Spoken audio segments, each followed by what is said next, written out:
Hi guys, it's me again. Welcome back to my channel. Ayan, isi-set up natin yung wifi natin sa ating smart TV.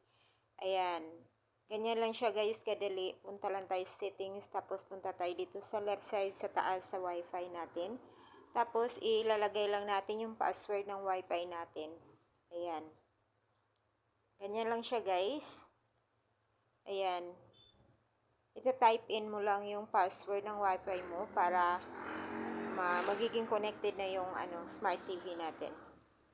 So, yan. So, after connected na siya guys, balik tayo sa home button ng ating remote control. Ayan, dito makikita natin yung mga apps ng TV natin. Ayan, i-update natin sila guys kung nandiyan na tayo para makapasok tayo sa apps. Ayan. Ayan, ganyan lang siya kadali guys. Madali lang pong mag-connect ng ating Wi-Fi sa ating smart TV for the first time. So, I hope you enjoyed my video tutorial guys. Please don't forget to subscribe, click the notification bell to be updated on my YouTube channel or my other videos.